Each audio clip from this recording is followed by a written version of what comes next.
Sanctus Spiritus Omnibus. This week we're back with a Mystic episode, with the most potent magical items in comics that pack the most abra for your cadabra. No, we're not talking Pokemon. I'm Slytherin Housemother and magic enthusiast Dan Umphin. Welcome to the Doomcast.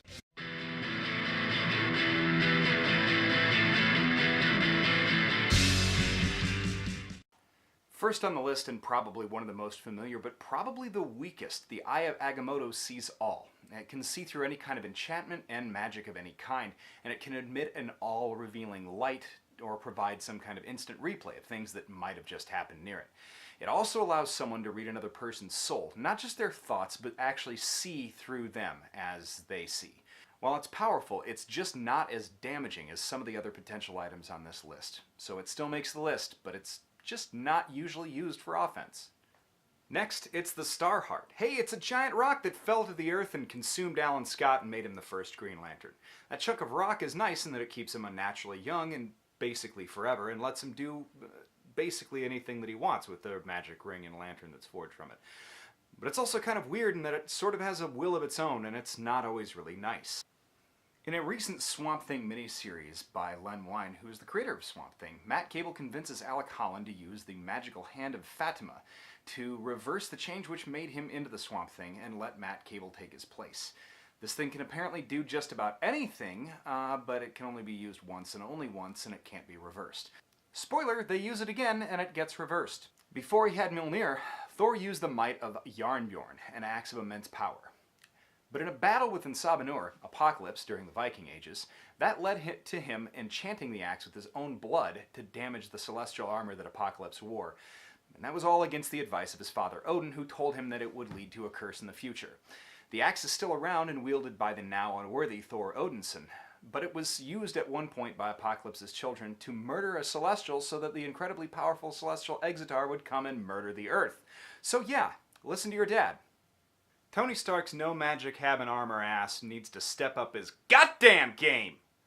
Why have a regular ass piece of vanilla ass bleeding edge tech armor when you can have all of that shit in retro style titanium package with oversized gauntlets, lightning emitters, all sorts of other crazy shit, including a piece of the True Cross? Yes, that's right, Dr. Doom's armor includes a piece of the True Cross, supposedly, and it's infused with that armor to protect him against anything undead or demonic.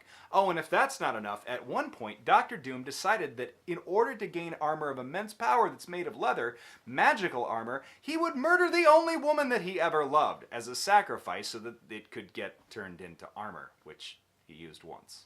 Don't ever question Doom's commitment to the game. Contrary to popular misconception, Juggernaut is not a mutant. No, he's the regular half-brother of Charles Xavier. But when he finds the Crimson Gem of Cyttorak, and Cyttorak is one of the Vishanti beings that Doctor Strange regularly invokes magically, its power transforms him into an unstoppable Juggernaut. Cyttorak is a magical being that demands punishment and pain doled out in his name, and the Juggernaut does that in spades. Fun little side fact, during the Avengers vs. X-Men storyline, Colossus had actually received the Gem of Cyttorak and become the new Juggernaut, and he beats the crap out of a Hulk. Underwater! The Soul Sword can only be possessed by the Lord of Limbo, and only the Lord of Limbo can possess the Soul Sword. The Soul Sword is the property of magic, Ilyana Rasputin, and it allows teleportation through Limbo, it cuts through demons, it could even hurt powerful magical creatures like Dormammu. It's an incredibly formidable weapon.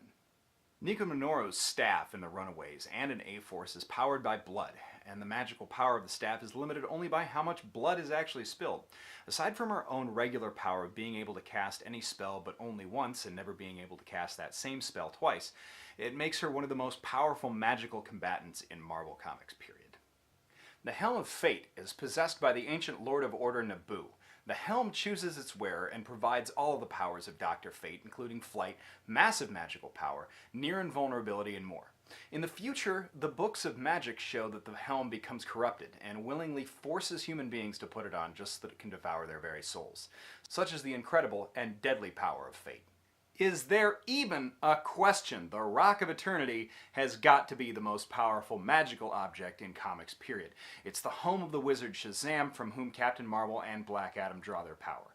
The Rock of Eternity is the Rock of Ages that exists outside of time and is the prison to the 7 deadly sins. the incarnate manifestation of those sins.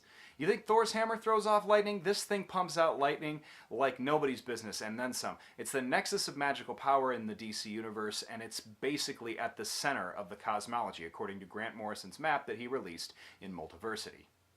Those are the most potent magical items in comics.